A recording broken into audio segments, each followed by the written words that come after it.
A very good morning, good afternoon, good evening, ladies and gentlemen. Welcome to the Automotive Logistics live stream hour. I'm Christopher Ludwig, editor-in-chief here, and it's my pleasure to welcome you to a very special edition of the live stream hour. Where we're going to be focusing on finished vehicle logistics with an emphasis on restarting the network. As many of you, of course, know, the vehicle logistics sector is vital to the supply chain and has been amongst those clearly most affected by the crisis, having to make very quick adjustments to adjust capacity, deal with inventory, manage the flow and change operations as the sectors shut down. But now, of course, as much of the world, most of the world, begins to restart and continue to activate vehicle sales and production and distribution, we now have equally a significant challenge in restarting networks, getting equipment back into place, checking visibility, and making sure that we serve the demand that is returning to the market, albeit at somewhat uncertain paces, but as we're going to discuss in this show, with some signs of optimism and energy. There's definitely a few positives that I think we're going to be able to address this week, as well as talking through some of the specific challenges. So let me take you a little bit through our show today.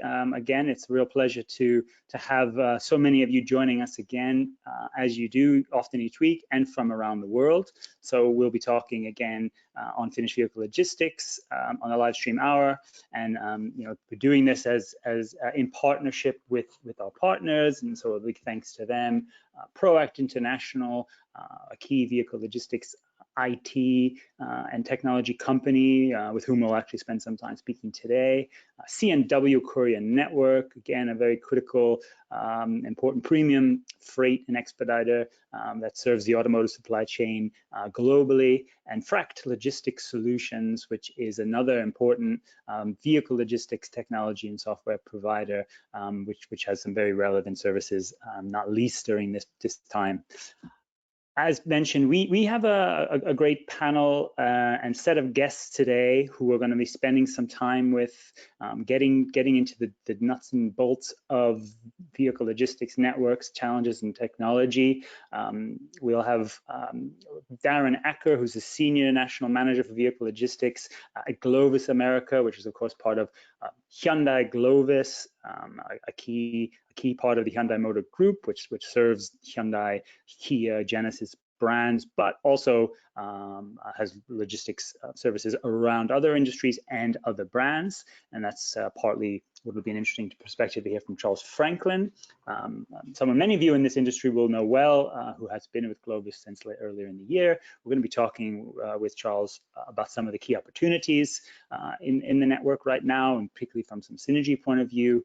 And we'll also be speaking with Paul Nurse, who's the CEO of Proact International, and he will again have some chance to look at some of the digitalization that's happening in vehicle logistics, and which is maybe necessary as we go forward as well in this crisis.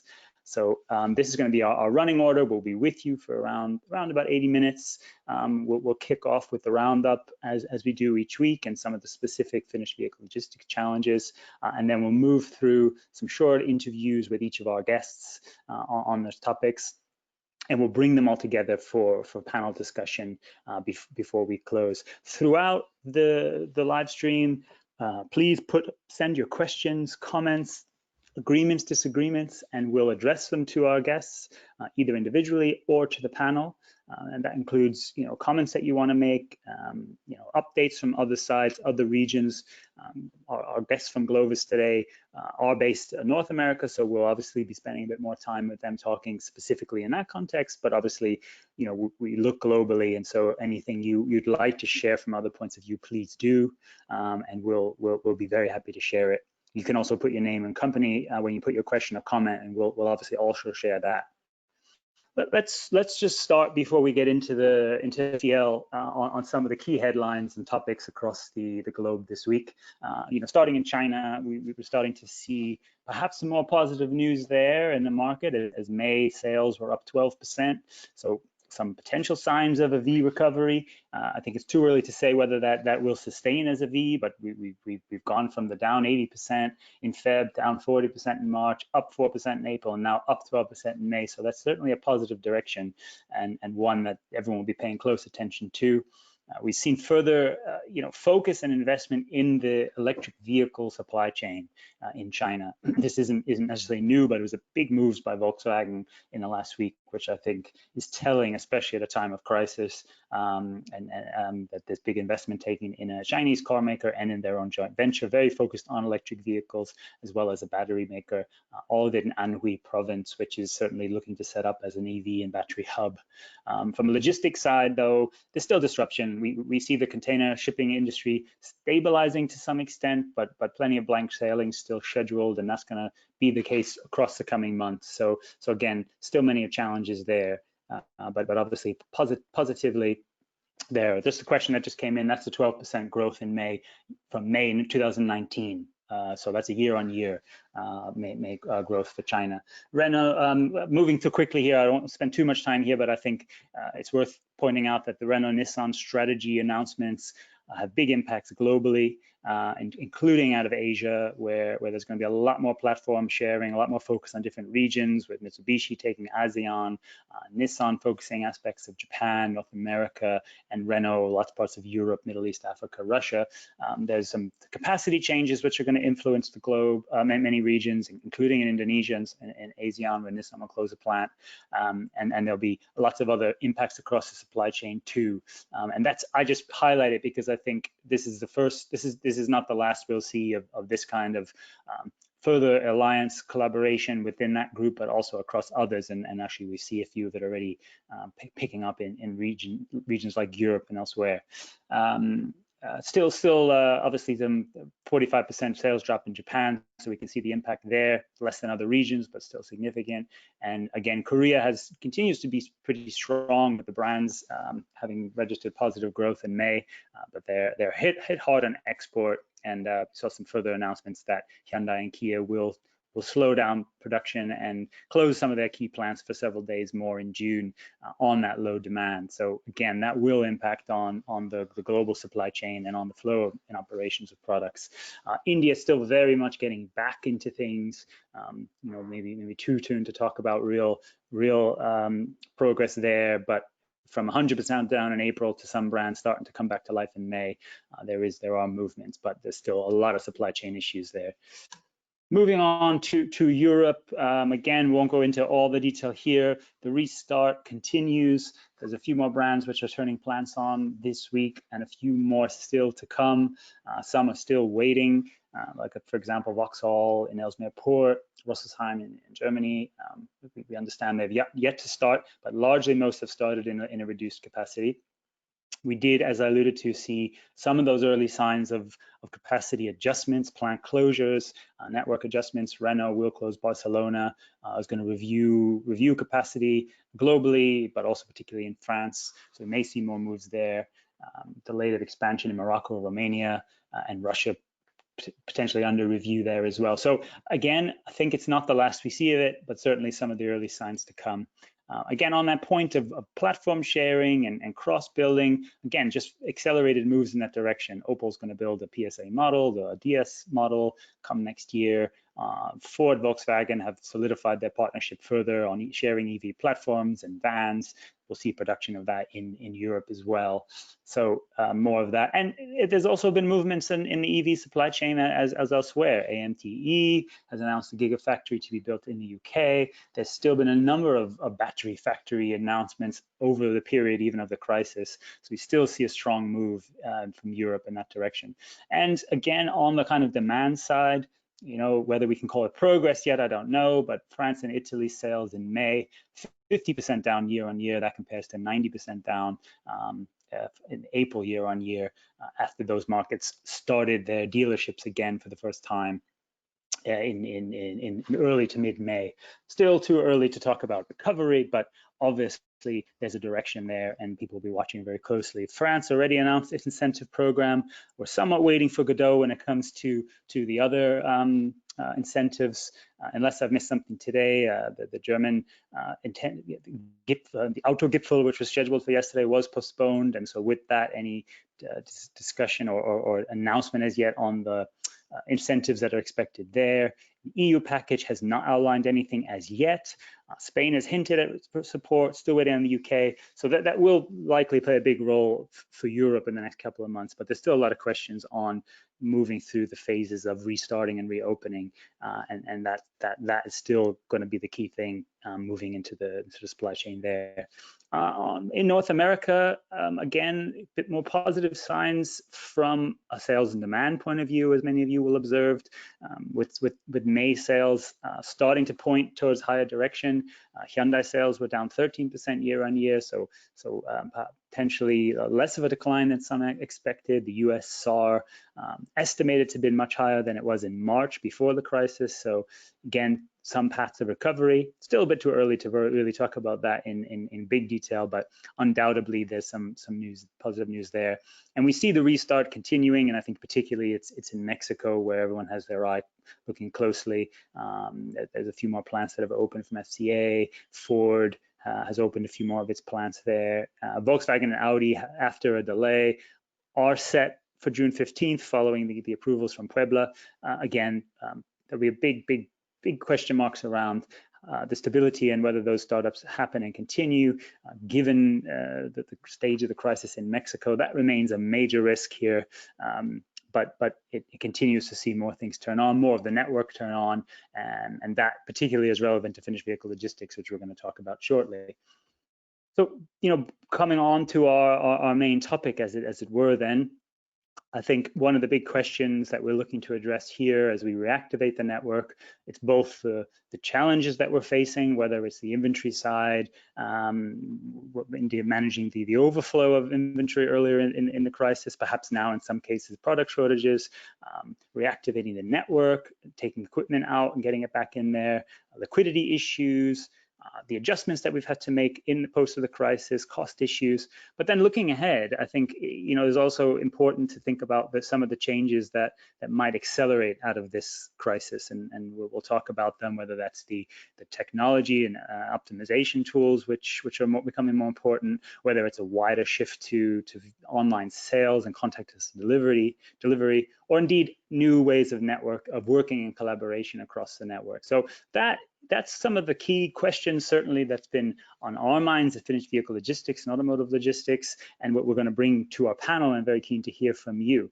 Before I bring on our first guest, though, I would like to get some of your opinion in the audience about some of the challenges facing. So let's launch a poll, and that should be coming to you any second now. And apologies if there are any of you who can't see it. We know that sometimes there are systems in which you can't see this properly, but hopefully you can all see. Many of you can see the poll and start voting.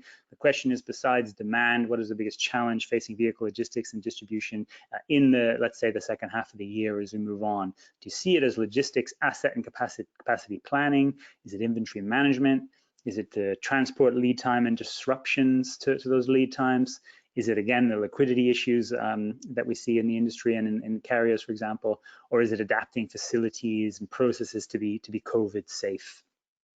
So I can see you're voting, and just, not to give it away, but I can already see it's going to be a pretty tight race here. So, probably suggests that you're all facing quite a big mix of these challenges. So most of you have voted now, so let's close the poll and share the results. And as you can see, interestingly, the biggest challenge comes out just ahead is a lack of liquidity. So that obviously points to some risks in the logistics providers who might be struggling to keep going as going concern, so to say, and that could raise some issues across the wider supply chain. Logistics, asset and capacity planning, the second issue there, and of course I think that would point to some of the challenges in forecasting that we'll have as we go into that crisis. So thanks for sharing those views. We'll have a few more polls as we move through, but I'm now very excited to welcome our first guest, Darren Acker, who's the national senior manager for vehicle logistics in the US at Hyundai Globus America. So Darren, can you join us on the stage now? Darren, very good to see you, Darren, and a very good morning to you, because you've joined us from California. So nice early start for you. So thanks again. Thanks for having me, Chris. Appreciate it. Thank you. Yeah, my pleasure. My pleasure. So Darren, let's just start with a bit of review. Tell us a little bit about what the last 8 to 10 weeks have looked like for your network and operations, and of course Hyundai Globus, running many of the operations for brands like Hyundai, Kia, Genesis, and some others. How have you handled from the shutdowns? What were the countermeasures that you've had to deal with to get us here? Yeah, well, I mean, like everyone else knows, the rest of the OEMs know, it was pretty chaotic initially when things first started shutting down, when a lot of the city and states started to implement their stay-at-home orders.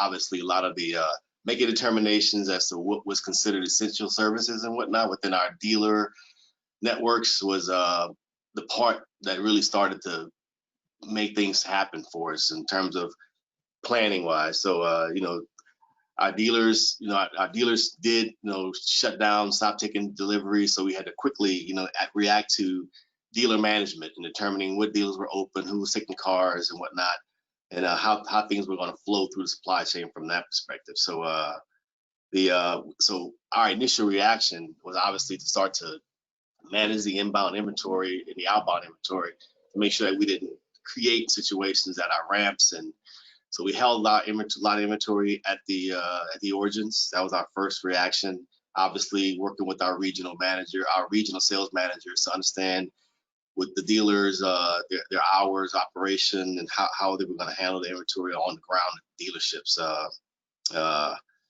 Working with our carriers in advance. The one key factor that really helped me a lot was working with my truck carriers, and have them help me to understand what the situations were by having them call, our dealers in advance before they would go and make a shipment to understand what the dealers were working with. Because the odd thing about it was that the dealerships were obviously, impacted from a sales perspective because of the stay-at-home and non-essentials, but a lot of our service departments at the dealerships were operating and are considered essential services. So those are the people that actually receive the vehicles. And so we had those, working with our carriers to make that contact and help us manage through that. The biggest impact was the fleet accounts, that were severely impacted by this situation, and that pretty much stopped the network from flowing from a broad perspective. So yeah, and then obviously managing the ramp inventories, the rail ramp inventories, and making sure that didn't get we didn't create situations where we were at capacity and whatnot, and cause congestion and shut the ramps down. So those are some of the countermeasures that we implemented initially when we first started this whole pandemic. Absolutely, and I'm sure that is a set of challenges that many in the audience will recognize and dealt with in various ways. What's the can you give us a bit of state of play today? Are all of your facilities up and running? Are parts of the network still shut down or at low reduced capacity? Yeah, so the way things stand right now, domestically, our domestic operations are slow to start. We ran into some supplier issues initially. And the one thing we're doing now is working very closely with our railroad partners to reconstruct and reignite the automotive rail network. I mean, today, the rail is 21% under load, which is still not optimal. So we still have a lot of rail cars that are not, in circulation right now, which is causing some concern.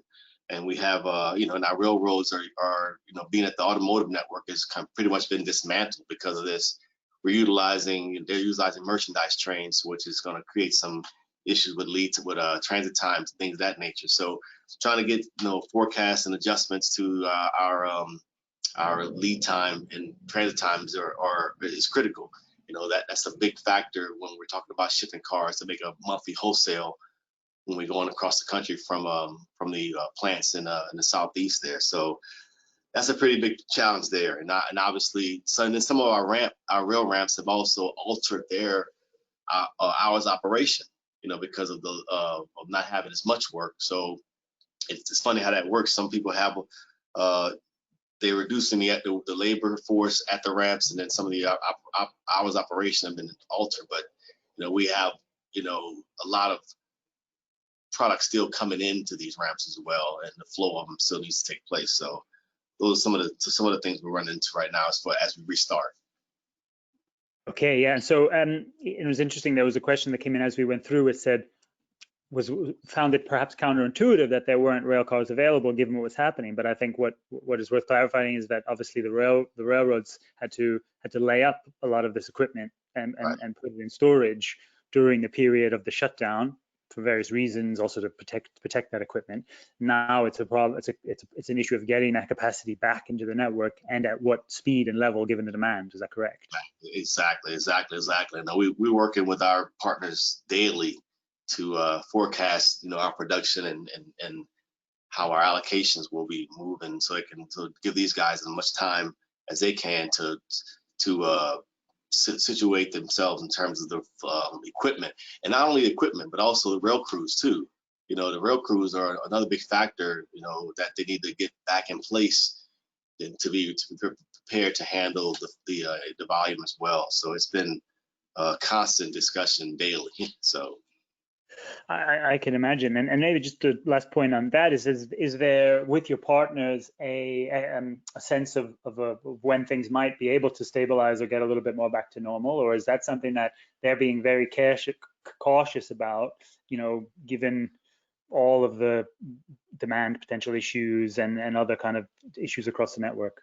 yeah, absolutely. I think everyone is hoping. That our forecasting right now is looking right beyond the end of the month of July is to when things should kind of start to level out, and we should be past most of the supplier issues and get back to somewhat normal production. But things happen. Now we have this situation with all the riots and protests going on, which also creates some disruptions as well. But we're hoping and seeing things that our forecast is showing that by July, after the 4th, we should be at some sort of normalcy from a production standpoint. And then from our import side, like you mentioned, we did see somewhat of a drop in volumes initially in February and early March. But for the most part, our import volume has been pretty steady coming in from Korea. So our ports, our operations at the ports have been pretty busy, moving cars and processing and shipping. So the import volume looks pretty steady. And what about just on the import side because obviously Kia also has a plant in Mexico. Has that begun production? I think it did a couple of weeks ago or shortly, and is that starting to flow into the network now, or that'll take some time? It'll take a little more time. We need to look at it. They're also looking at around in July-ish time frame to get to restart as well. They were pretty much on the same time frame as us as far as the shutdown is concerned, and as far as the stop shipping in terms of managing the dealers and whatnot. We manage them the same way we did, the rest of the network in the U.S. So in terms of their flow of vehicles outbound. So, but the plant's still very limited, and they plan to stay that way until the beginning of July. So yeah, absolutely. And because a question popped in, and it just quickly on the rail point, because I think it's worthwhile. Is there a particular type of rail equipment which is shorter than others? So whether it's the 2-car, double-car, Automax, is there a particular equipment that you're in more need of right now? Yeah, we're going to be bi-level heavy, going forward for the most part through the end of the year, from our domestic plants. As we launch, we got a couple of new vehicles that are launching that's going to require bi-level equipment. So definitely, our focus will be going toward bi-levels, which is more normal right sizing in terms of the rest of the industry, where we were a little slow to move to that direction. But now our fleet, our inventory stable of cars are definitely moving toward the SUV, CUV, and in that direction more than more normal. And you mentioned early on, obviously having to deal with the storage and storing a lot at origin. And we heard stories kind of around the world of filled up lots and even potentially using ships as floating garages and things like that. Interestingly, the state today, is it still a high inventory issue, or in fact, are we starting to see a shift there and change? Yeah, like I said, I think particularly, with Hyundai Globus, we did a pretty good job, I think, with managing our inventory at the origins and working with our partner carriers to make sure that we didn't actually create any issues at our ramps. We only had really a very few ramps that had gotten to capacity. Some of the actions that we took to make sure that didn't happen was to obviously stop vehicles at the origins from shipping out, and then also moving those fleet vehicles that were unable to be shipped off site to the ports in the local area and or off site in general. And so that helped us a lot. And again, and then like I said, the constant communication. We got dealers that are going on hold, off hold, and making sure that we are managing the network from that perspective. And it worked perfectly, honestly. We working with all of our carriers. We had a pretty good opportunity to manage it from that perspective. So it went pretty well so far. Now I think, I think in general, with working with, and I like to hear from the other OEMs as well. I think it's been a challenge though with the way things have been, off and on. That's the thing. And then also trying to make a wholesale hit wholesale, at the same time. It gets kind of chaotic with that portion of it. It's been pretty crazy. Yeah, no, I can imagine. I wanted to just one of the issues in the questions was, of course, the adjustments that we've had to make to be COVID safe, whether it's PPE, social distancing, and clearly there are lots of measures would have been made in the Hyundai and Kia plants. But I wondered if you might talk a little bit about, from a vehicle logistics side, whether in terms of how you worked with your facilities, terminals, yards, as well as your partners and providers. Right. Well, things have changed. I mean, now we're in a post COVID-19 environment. Where the expectation is that we are producing at pre-COVID volumes. So that's a challenge, and that means social distancing at our VPCs, and that was one of the first things that we had to challenge our general managers to do, is to be creative and look for ways to do just that. Be able to create social distancing to ensure employee safety, and be able to create a workspace within the VPC that was going to produce the number of cars that we needed to produce in order to meet our wholesale objectives. And then with our partner carriers, obviously we challenged them to do the same thing in terms of having different protocols in place to make sure that their drivers were being safe, and dealing with our dealerships as well. The one thing that we talked about, was obviously, electronic deliveries were more being advanced forward now more than any time it was before as a proof of concept. And then also the other thing that we were promoting with our dealerships is subject to inspection deliveries. That we want to try to maintain a social distancing, so we try to do a touchless delivery of a vehicle as much as possible. And I think that actually propelled that proof of concept that it can work. And and then with the dealerships, again, with limited amount of hours, limited amount of staff, it definitely made a difference. Absolutely, and that, of course, is been one of the trends we've noted, or at least heard from the dealer and OEM side, about rising interest in online sales and delivery. So you've obviously seen some of that, and we had a question as well from the audience on this. Are there still dealers who are not taking deliveries? You still have a fair amount who are still closed or not, and it's kind of moving more to these models and concepts, a key part of getting that back online. Yeah, we're fortunate. We're about 95% open. 95% of our dealerships are taking vehicles or are taking deliveries now. But there are limitations that to hours and things of that nature. But for the most part, we're 95% open, and things are going well. We're definitely on the downside of it for sure. again, even some of the fleet accounts are slowly beginning to trickle open as well. So it's been much better going forward to see the difference. Absolutely. Well, we've got a bunch of other questions too, and some of them I think we're going to save for the panel bit when we bring everyone together. Before I sort of get some chance to talk with Paul, Darren, and what I just thought maybe we can sort of close with, is there anything you would be looking for from your partners right now, with logistics partners, operation partners, that would help you sort of better move into the next phase of this, and if you can give any examples there. Yeah, I mean, just like we talked about a little while ago, just the forecasting is to trying to determine, when and where we're going to need, to put rail cars in place. I think our carriers, the truck carriers, have been definitely super supportive, working with us, to make sure that we are providing them with the type of information that they need in order to position their bring back their drivers from furlough and position the equipment at our ports of entry to be able to support our wholesale objectives as well. It's again, I think the forecasting and determining when production will be back online and be back to full speed is going to be a key factor. Again, we're going through a transition, like you mentioned earlier, from being more heavily towards bi-level equipment, with some of our new vehicle launches coming to the VPCs here in the state. So that's been the key, that again, working with, our,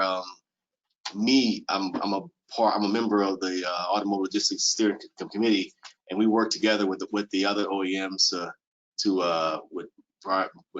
work with the railroads and our truck carriers to also, stabilize the network and to talk through different, scenarios that we can do to help keep the supply chain fluid. Yeah. Well, that's fantastic. Well, listen, Darren, there's more that we're going to chat about, and we're going to do that a little bit later. So for the audience who put some other questions through, hold on to them. We'll come back to them when we bring back our panel together a little bit more. Thanks for that, Darren. So I know it's early there, so maybe have a coffee, and we'll see you back in a little while when I bring you back in. Thanks again for that insight. Thanks. So before, our next guest is going to be Paul Nurse, but just before I bring Paul on, I thought it would be very good on the subject of digitalization and what we just talked about a little bit with Darren on the home delivery side, or let's say, and also the contactless electronic stuff. So I just wanted to get a poll from the audience, from your view, in terms of the operations which you're running, in terms of if you're an OEM, what you're seeing, so in terms of your operations, what share of vehicle distribution are you handling that is now online orders and or home alternative deliveries? So they kind of move towards electronic deliveries, just trying to quantify it a little bit. Obviously overall sales have and remain relatively low, so this won't necessarily be representative. But if you can tell us what you're seeing right now in terms of where you're working and operating, that would give us a sense. So I'm just going to give it another second, and whilst you're voting, just to sort of introduce our next guest, Paul Nurse, who's the CEO of ProAct International, and ProAct, as I mentioned at the beginning, is an important logistics IT provider, and particularly active in the vehicle logistics space, among some other sides. So we're going to have a bit of Q&A with Paul in a moment, just after you finish voting. I'm going to go ahead and close the poll now. Thank you for giving your view, and just share the results. So I think again, we're in transition here. It's not that everything is happening all at once. Obviously, about half of you still don't see that much of it, but that means the other half of you, and obviously a slight majority of you, do see sort of up to 10% and more. So obviously, up to a quarter of you are seeing about a quarter of the sales go into this direction. I'm pretty sure that would have been a lot lower, pre-COVID 2019. So an interesting view there. That's something we're looking to do some more research on and understand. So with that, if I can invite Paul to join us. Paul, it's good to have you on the show. Good morning, good afternoon. Thank you for having me, Chris. My pleasure. So, Paul, I thought why don't we start with a bit of an update from your side as well. Obviously, you do have customers and companies you're working with across the space. You know, what are you seeing right now in terms of the status of the, let's say, the recovery and the ongoing phase of the crisis from vehicle logistics and IT point of view? I think really, as reflected by your slides, Chris, what we're seeing also is short to medium term uncertainty, but longer term confidence, longer term optimism. Clearly, there are three drivers here. We've got demand, we've got production, and capacity, and you know, of those, demand is currently the biggest unknown, probably both in the new and the used car markets. As far as I know, there are no demand planning, no demand prediction algorithms that I know of that incorporate global pandemics into them. So I guess we're in sort of fairly unknown territory at the moment. So, you know, the questions therefore are, how quickly do we ramp up production? How quickly do we ramp up capacity? How much capacity do we have left available in the market? How quickly will it take to ramp that up, take things out of mothball, etc.? So ultimately, it's down to, I guess, to a large part, it's down to human nature and how we respond in terms of our buying and confidence when the markets sort of properly open up. Are we going to go out? Are we going to start buying again? Will we still buy the same car we were going to buy before lockdown? Will we buy a smaller car? Will we buy a used car? Or maybe we'll be even more cautious. Maybe we've been furloughed, laid off, whatever. We just don't know. So, and already, even before lockdown, in certain markets, certainly in Europe, certainly in the UK, there is some confusion with consumers about what to buy. There are various countries that are now setting out timelines for when they're going to sort of ban the production of diesel, petrol. So even then, there were people thinking, well, do I buy another diesel car, another petrol car? Do I wait for another couple of years and buy a electric hybrid or whatever else? So that only adds to really the confusion on demand. Having said that, our customers, I mean, who are both service providers and OEMs, do seem to have a long-term confidence, and they are continuing to invest. Some of them have been using this downtime really to accelerate those investments, and particularly in IT and digitalization. That's a big part. In fact, I mean, we over the lockdown period specifically, we've actually signed 2 deals. So so there is a lot of optimism for the longer term out there, and people do see the value in investing for that long term situation. I suppose whatever else we take from this pandemic, what's clear is that I think to a large extent it's technology, it's IT, it's those things that have got us through it. You know, without that kind of technology, without the ability to collaborate as we've had, then it would have been very difficult, especially from a supply chain point of view. You know, and again, in times of crisis like this, it's the supply chain that usually becomes, you know, one of the most important elements.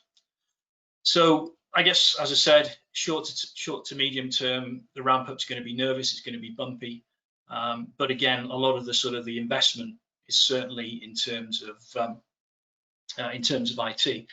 And again, before lockdown, you know, markets have been changing. New markets, new consumers, new economies have been emerging. So demand has always been shifting, and the consumer expectation around buying cars has also been changing. You know, it's from trying to get ever and ever closer to that sort of made-to-order type customized vehicle.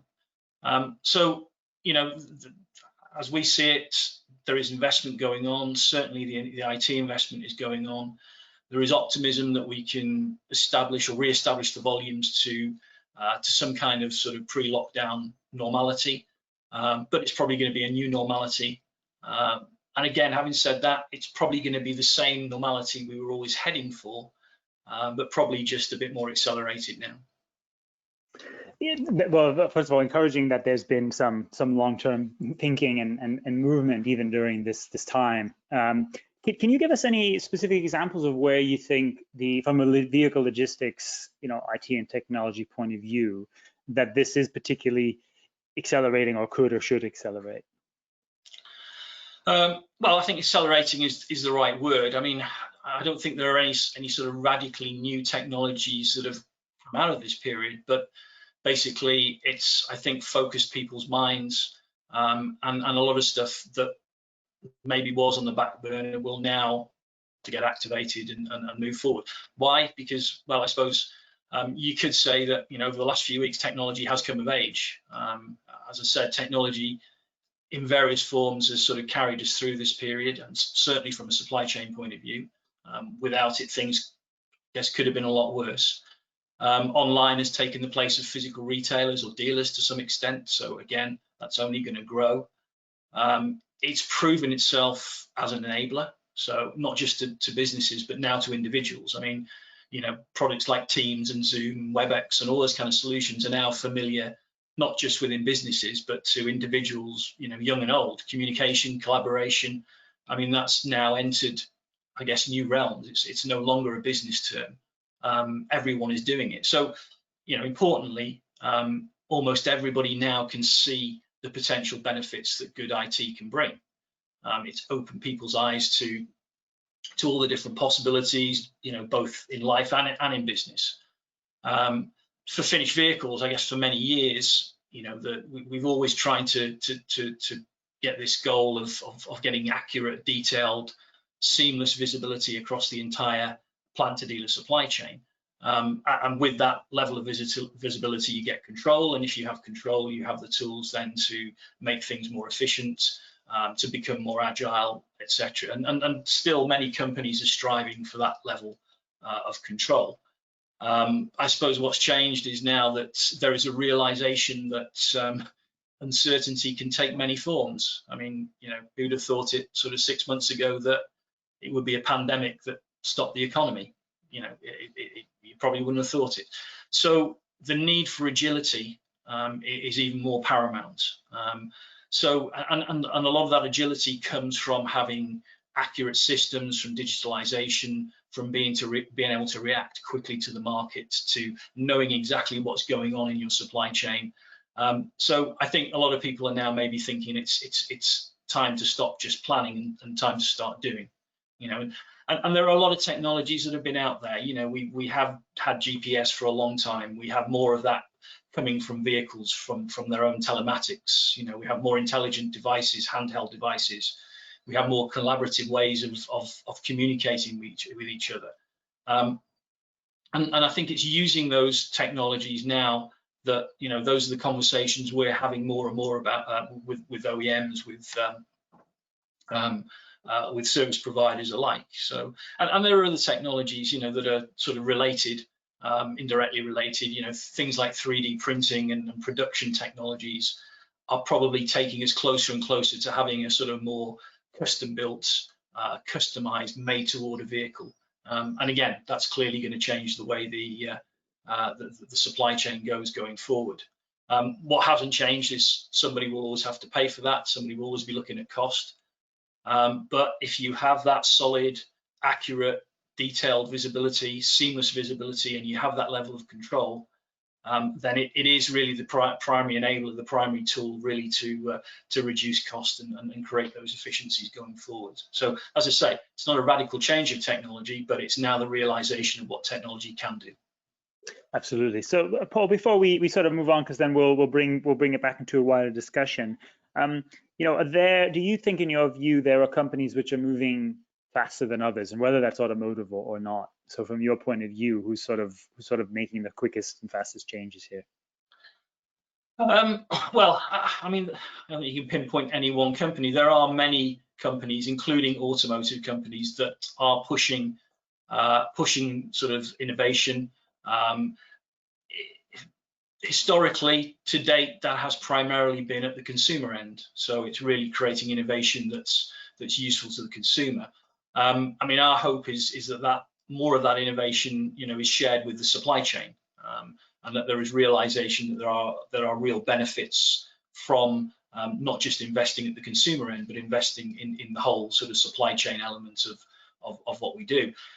I mean, you know, there are the typical examples. Amazon is the classic. You know, there is an expectation now, and I've certainly become a bit of an Amazon junkie over the last 3 months or so, that, you know, you press a button and that product is at your door within 24, 48 hours, whatever. I can watch the delivery driver actually on a map, heading, from 100, 200 miles away to my house, and watch that guy in transit.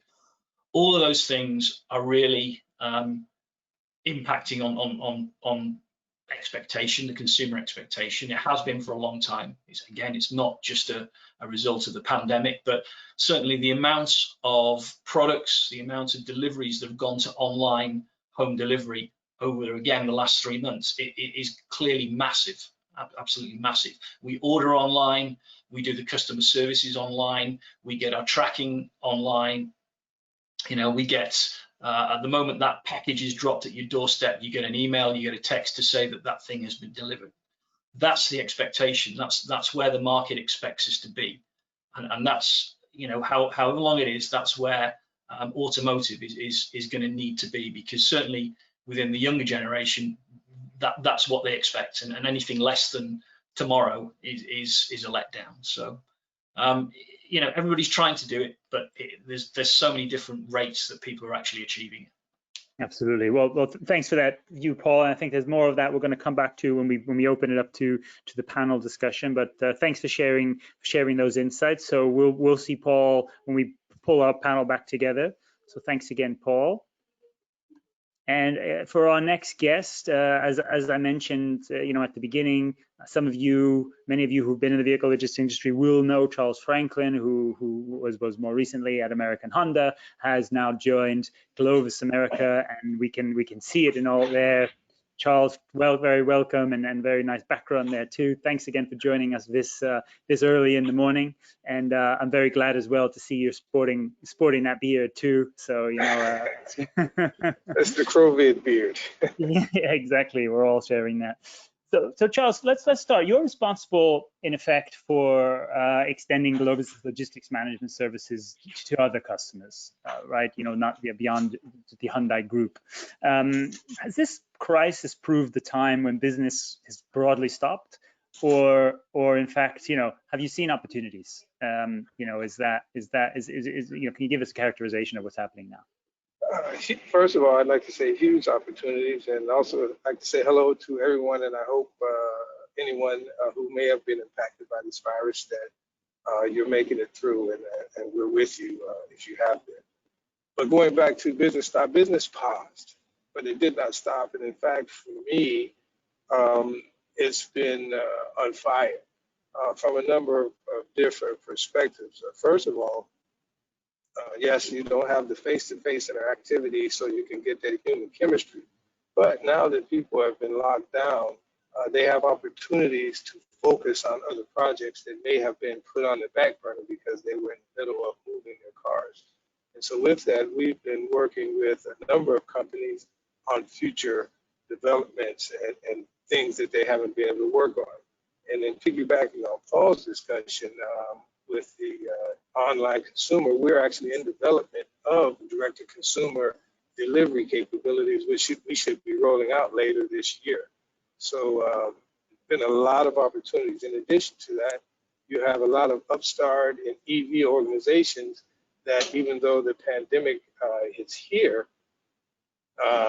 they are still in full bloom because they have to be ready to launch when their launch dates come. So they weren't in production, but they're still in planning and development. And we partnered with a number of these organizations supporting them, and to the extent that they can focus on production and design, and we can say basically leave the logistics to us, and we can handle that. And so we take a great deal of the burden off of their development. So I've been pretty busy dealing with things like that. Do you think this is, again, Glovis is a kind of unique in the sense that it's part of an OEM and runs a network as an OEM, but then obviously has the opportunity to go across other customers. Are these opportunities to collaborate more with other brands in the finished vehicle space, be that co-loading equipment, sharing terminals, especially where we might see some underutilization? Mm-hmm. Yes, well, first of all, Glovis, we do have a parent company, but we're 100% independent operating logistics provider. So even for the customers, as I call them, that Darren talked about, they're our customers. So just like any other logistics provider in America, we service a multitude of brands. In fact, our which most people are familiar with, our vessel, our Ro-Ro vessel, moved over 3 million vehicles last year. Over 55% of those vehicles were not Kia or Hyundai. So similarly, with our ground services, we support a number of OEMs, and with that, we have been developing some synergies. Actually, in fact, we had a meeting, and forgive me if I'm a bit vague, but I'm being respectful of their privacy. So if I say customers or members, I'm being respectful. But at any rate, we've had meetings where we're doing synergies, where we're looking at their volumes in comparison to our current customers' volumes and seeing how we can better manage the utilization of rail ramps or inland PCs, port processing, and a number of deals. And it is very exciting. In fact, I was on a web meeting similar to this last week, a week before that, when Henrik Fisker was one of the keynote speakers, and that was his whole topic on how the future of automobile, even in the production area, will be done as a collaborative. So if everybody's buying tires, why is this OEM buying tires and this OEM buying tires? Why don't we do a collaborative? So the unique thing about Globus is that we're positioned to be that collaborative. Actually, it's kind of unique that I'm here, or funny that I'm here, because as you recall, several years ago, I spoke at FBL, and I said the future of automobile logistics is an Amazon model. And to some extent, we're in a position to be that model because of the volume that we manage and the expertise that we have. Again, give your logistics to us. Focus on your sales and your production. And then it's easier for the transportation providers too, because now we can bring them a mass volume and help them manage their capacity and their equipment. So this has inspired collaboration, and exciting. And I'm finishing note, I'm partnering actually with a couple of major logistics providers where in some regards, we're selling for each other, in that I have a facility that has these capacities. They have a network that touches those capacities. So when they go to their customers, not only can they say, we can sell you transportation from A to B, but when you get to B, we have a partner who can do full processing and support that. And likewise, I can sell on their behalf and say, hey, if you use carrier A and partner with me, we can handle that. So it's I think there's great opportunities, and you're going to have to collaborate to maximize and support the efficiency of the networks. Of course, Globus, another aspect of it is a fairly large asset owner, at least on the shipping side, obviously on the Ro-Ro side. So does that play a role? And I suppose an add-on to that is there opportunities as well in other assets if we were to look into in the US and market, whether that's on the road or roadside and things? Huge. So yes, as you know, we have, as most people are aware of, our PCC service. So that's a huge asset. And if you just understand the growth, we've gone from virtually 0 vessels in 2001 to over 130 vessels today. And I think about 83 of them are Ro-Ro specific, and the other ones are other commodities. In addition, we're in the process of acquiring trucking, asset-based trucking, and that will be growing capacity through the end of 2022, I believe it is, and further.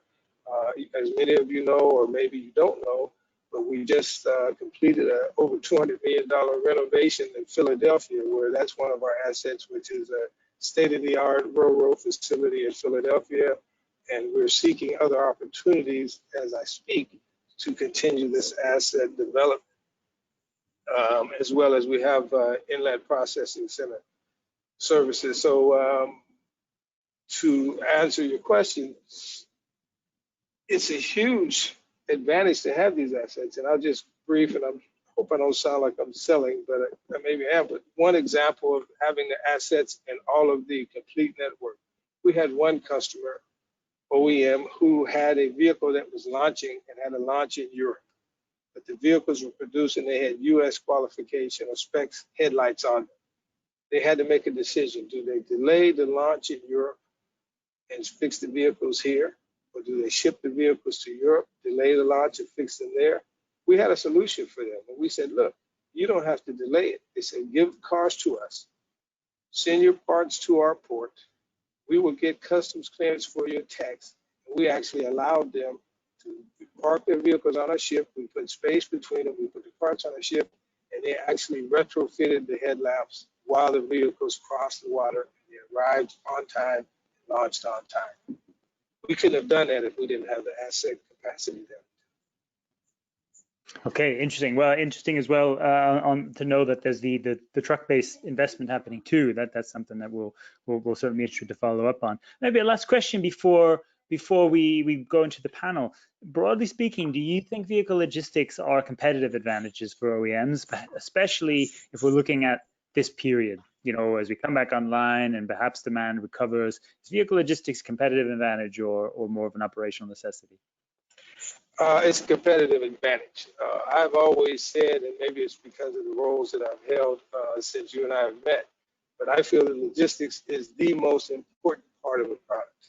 And my justification of that is Amazon. Amazon, more than anything else, is a logistics provider. And so they tell an OEM, regardless of what you make, be it tennis shoes, gloves, hats, or whatever, wherever you are in the world, we will give it to me and I'll give it to your customer. If you can't get it to the customer, you cannot sell it. So if you have a tight, well-functioning logistics network, you can outperform your competitors because you can actually deliver the product. If they can't get it, they can't buy it. And so I think that logistics, again, it may be my personal bias, is the most important part of the product. Okay, thanks for that, Charles. So what I'd like to do now, because there's a number of questions that have come in that I think and that I have, which are well served for our group. So if I could also, invite Darren and Paul to join us again. I think why don't we move to the last phase of the show to be more of a group discussion. So welcome back, Darren, Paul. Thanks again. I think one point that I'll go right in on, because the questions come in from the audience, because we've just been hearing a lot about Amazon and from Charles, Paul alluded to that as well as an Amazon junkie. But the question is actually Amazon and their network invest a lot of technology in systems and artificial technology. So the question there is what is or might a Hyundai Glovis doing in regards to that? And I suppose I might ask Paul to comment on whether AI is something that also has a role already playing a role or a bigger role to play, for vehicle logistics technology. So Charles or Darren, who might want to take on this side of that. I'll start off. Just I think we had, like Paul mentioned earlier, when in his segment, we now have proof of concept. I mean, these things were all being kind of toyed with and pushed along and funded, on a certain scale, but now we were kind of forced to do it, and we see that it works. I mean, I use an example of the whole work from home thing that everyone is doing right now, and I think that a lot of companies actually toy with that idea, and now we have proof of concept that people can be productive working in a home environment. And I think from a logistics standpoint, the electronic deliveries, concept, and those things that we were working on, like Charles mentioned earlier, that we are developing different tools and within our network to help us and present to our customers as well, to help, provide that visibility, in an environment that, is, touchless. And we want to, maintain that going forward. So I think we now have proof of concept. So I think you'll see it going forward at warp speed, from my perspective. So, and if I may interject, like I said, we are working with three of our customers now for customer direct delivery. So as Paul alluded to, if you buy something on Amazon or FedEx or who have you, you can actually track that process of that. When we get to the customer direct delivery, the customer is going to anticipate the same service. And as Paul can validate, I worked with Paul in ProAct for the last 2 or 3 years trying to develop an end-to-end logistics visibility solution that would go from the plant, across the ocean to the port and everything. So we've been working on it. It's interesting though, you have a lot of, the challenge today is you have a lot of independent systems, and those systems aren't necessarily designed to talk to one another or share. But the platform that Paul and I worked on, we kind of created a module that allowed these systems to work together without them working together. What did you say, Paul? I couldn't have said it better. I mean, you mentioned AI and all that as well, Chris. I mean, AI obviously has an important role to play. I mean, it's being used now for things, more specific elements like, you know, assessing damage on vehicles and things like that. But we have to get back to basics as well. What we have to start out with, and what we still, or many of us still haven't got, is that end-to-end seamless visibility. Now, where we were maybe 5 years ago or is that at the individual sort of segments of the supply chain, the individual components of the supply chain, we never probably had a lot of visibility even there. What's happening now is that the individual components, the individual segments, the ocean, the rail, the road, the yards, each of those individually are getting more and more information, more and more data, more and more information in terms of GPS, tracking, in terms of telematics from the vehicle. So we've got a lot of data now today. The problem is, what hasn't changed is it's not in one place.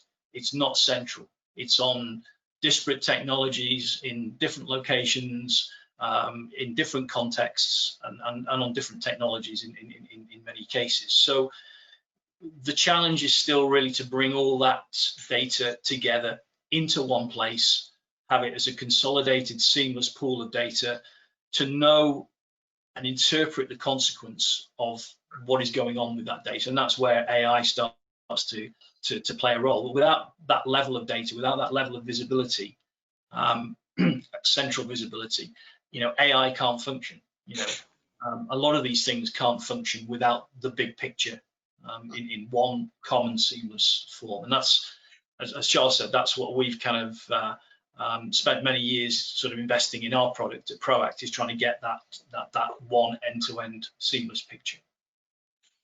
Great, absolutely. So there's a lot of interest from our audience on aspects to do of the customer direct delivery and things. And there's a couple of questions which well, one of them kind of sums up a few of them, which is, do you think the Amazon concept will mirror a mixing center for autos and ultimately deliver direct to the consumer? So in other words, I guess, you know, is this already, I mean, I guess backing up a little bit even, Darren, have you seen for the contactless deliveries and any kind of digital ones, are you handling them in different ways or in different places? Is that changing the network? And then you know, as they grow, might it change that distribution network?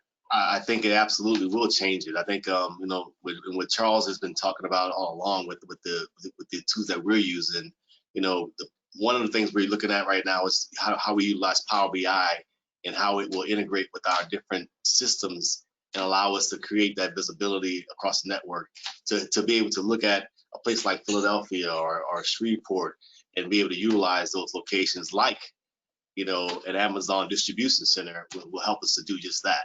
And I know those concepts were broad in scope, and now we have a more focus on it now. And the things that Charles has been doing with our other customers has been expanding on that in a huge way. So I definitely think it's going to go that direction. So Charles, you agree? I do, and we also, as Darren said earlier, proof of concept was a good deal. For our after sales parts network, we already have that for our DDS service, that, you know, because most of the dealerships receive their parts after hours. You put them in a lockup or something to that effect. And just like Amazon, when that happens, they get a picture of their parts, text it or email to the parts manager, whoever's responsible. So we do that now from a parts perspective. So growing that to automobiles, it won't be easy, but we should be able to build upon it. Right, definitely.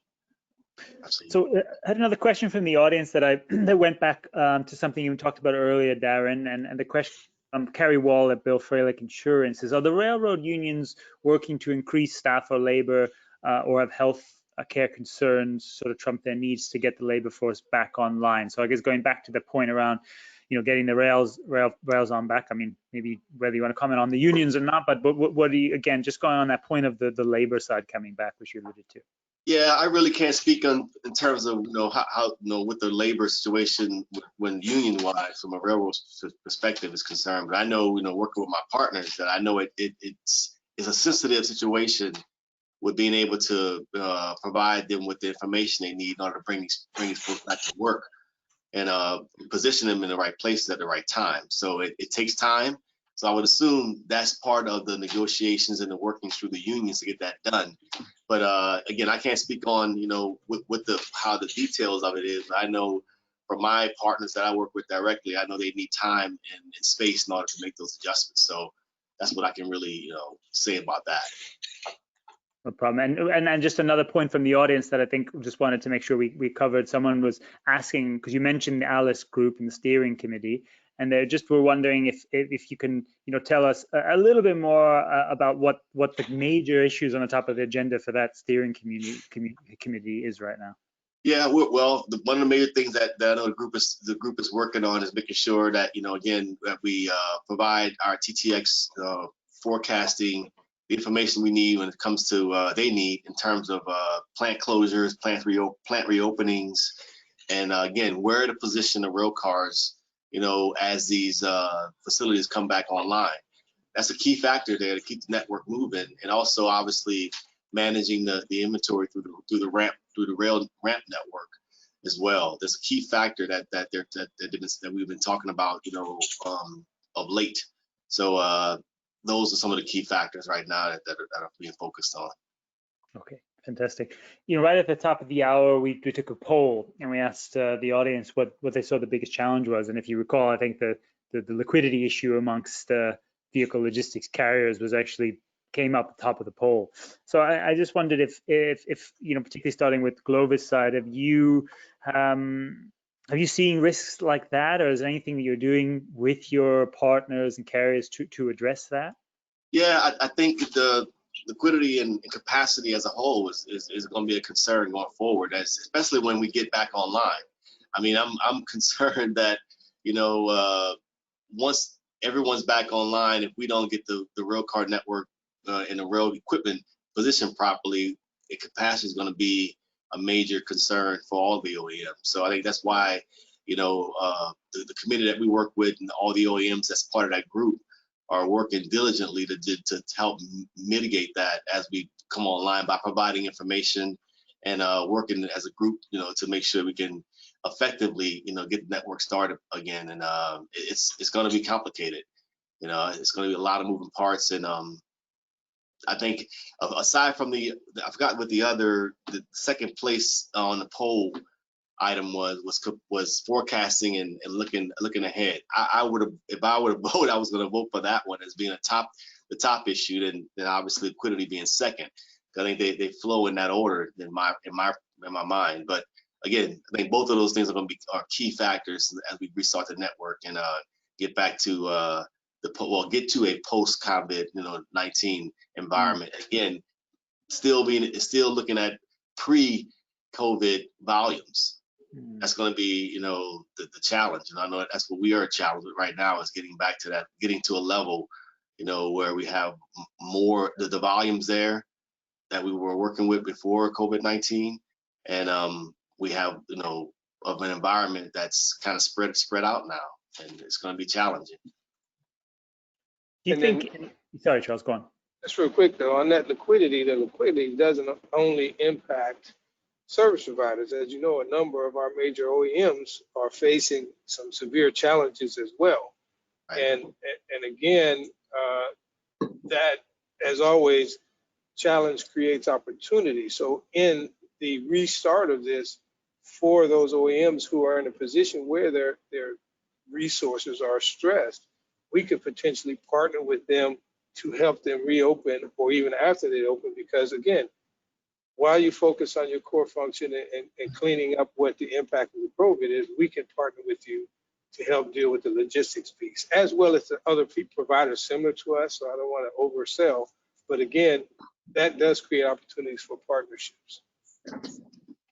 Yeah, agreed.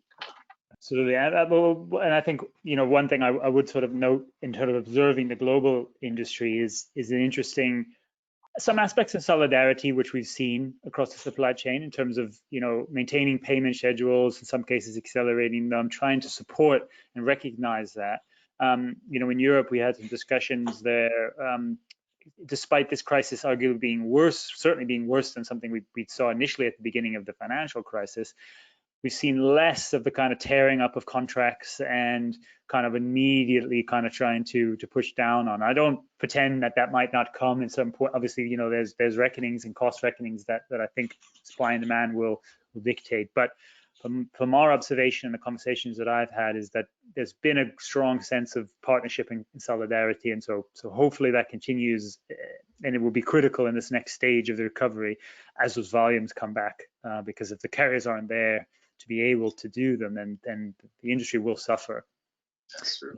On your point, Darren, on the forecasting, because you raised that would have been your top. Paul, you obviously mentioned that you've yet to see a demand planning algorithm that obviously can account for global pandemics. They may need to now, and you can add riots to that, and as we heard last week from our panelists, you know, don't forget hurricanes seasons is around the corner too. But anyway, you know,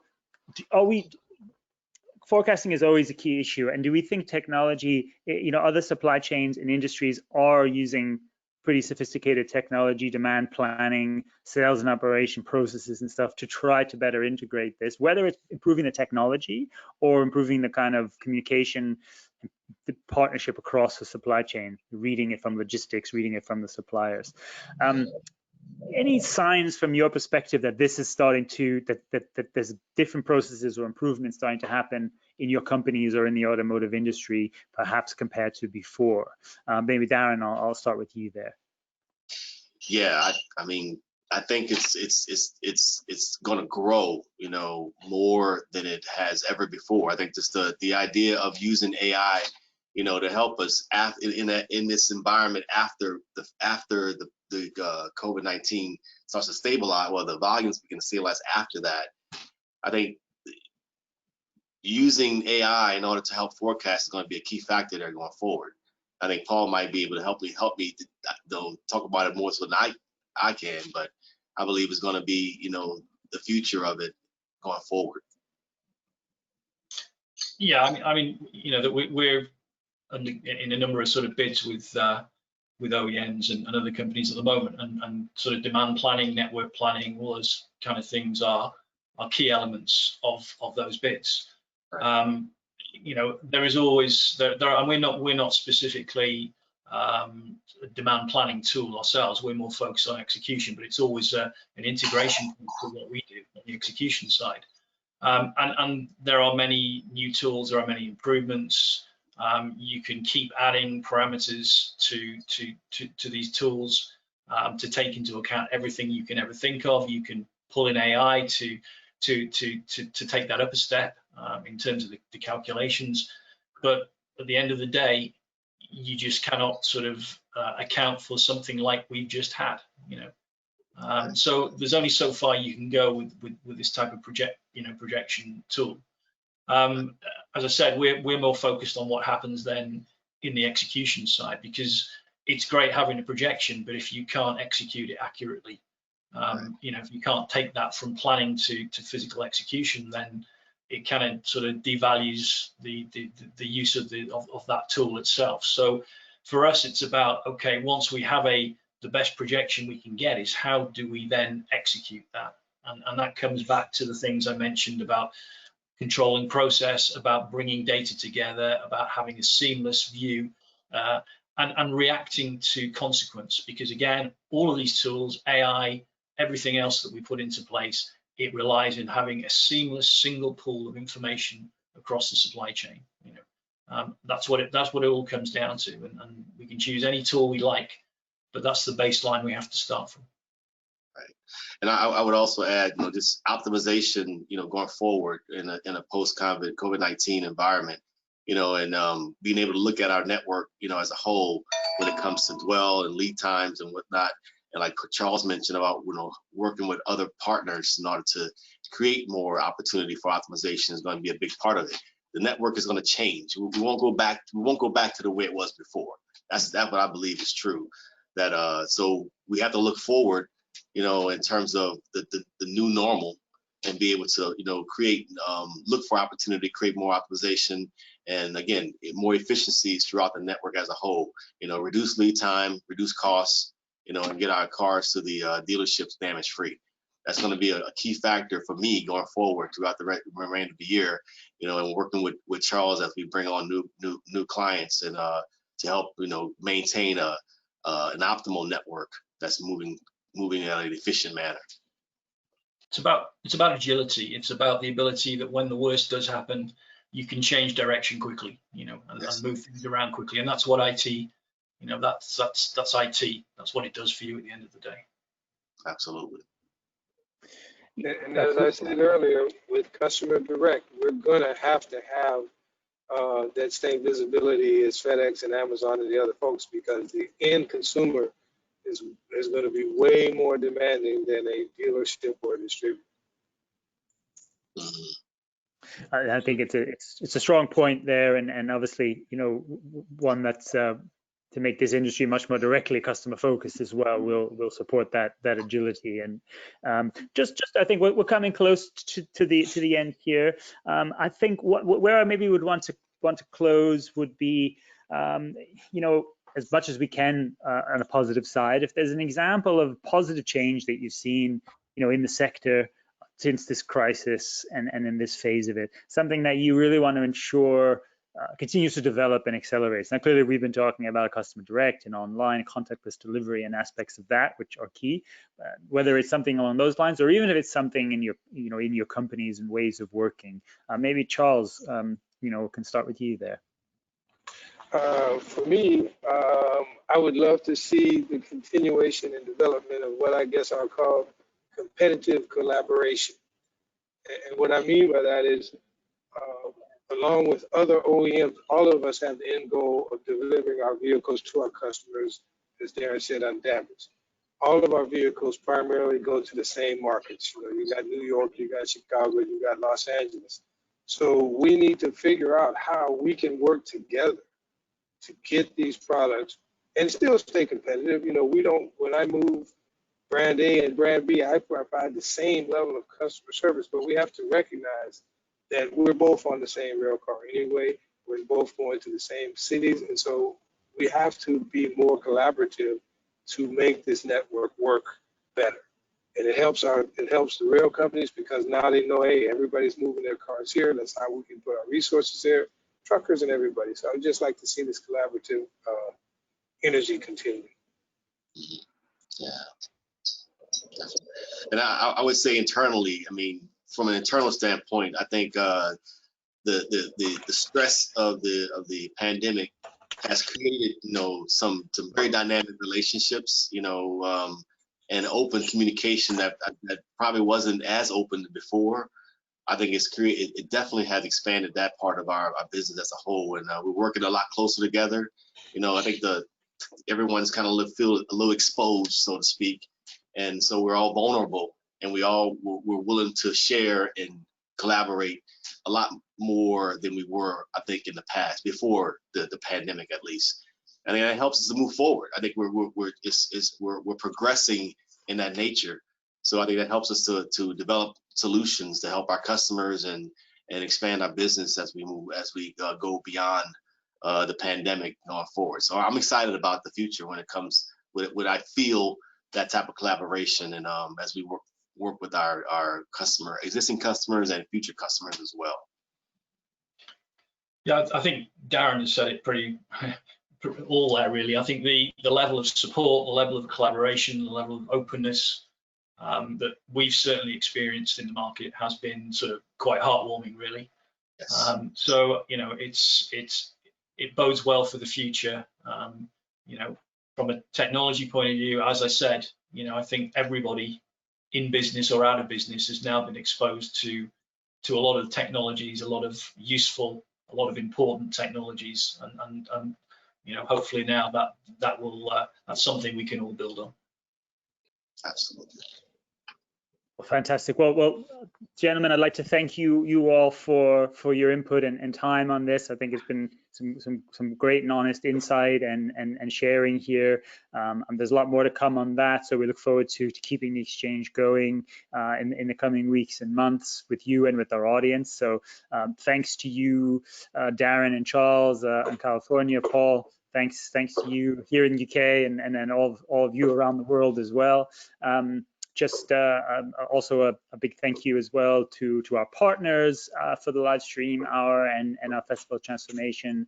Again, ProAct International, CNW Korea Network, Fracht Logistics. We'll be sharing more on our partners throughout our ongoing live streams and services, and as we move deeper and closer to more digital events, which we're very excited to be doing, and I hope you as our audience will continue to follow and participate in these and other ones. So as mentioned, we have more live streams coming up. Next week, we're going to be talking even more on driving innovation and digitalization in production and logistics. We've got a speaker from Ford next week, along with some experts from EY, and we'll again be looking to engage with others. June 17th, we're going to look a little bit more specifically on some aspects in Europe, and we'll have more of our supply chain updates and forecasts for the month. But that's not it, because in July we continue the program further, and we've got more shows already planned. So get in touch if you're interested. And we're also really we're planning a summer digital event. So I'm really looking. I'm hoping that many of you in our audience will join us then. We're looking to do this in July or August, and we'll share more, and we'll be talking with you about that and looking for your feedback on that. So thanks to everybody who participated. Again, to our guests and panelists. You know, the live stream show is a product of our team here and producers, along with myself. So please get in touch with us if you have other ideas, topics, interest, things we should be covering. We always want to hear from you. So thanks again to everybody for all of your time today. The show will be available on demand from later today or early tomorrow, and we'll see you next week. Thanks again to everyone. Importantly, stay safe, as everyone said, and healthy in this time. And for anyone affected by other things, we stand with you and hope everyone is safe. So thanks again, and we'll see you next week. Thank you. Thank you. Thank you. All right.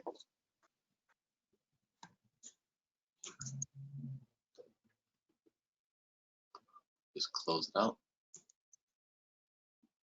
I guess we disconnect. I don't know. Do we disconnect? Yeah. Okay. Yeah, it's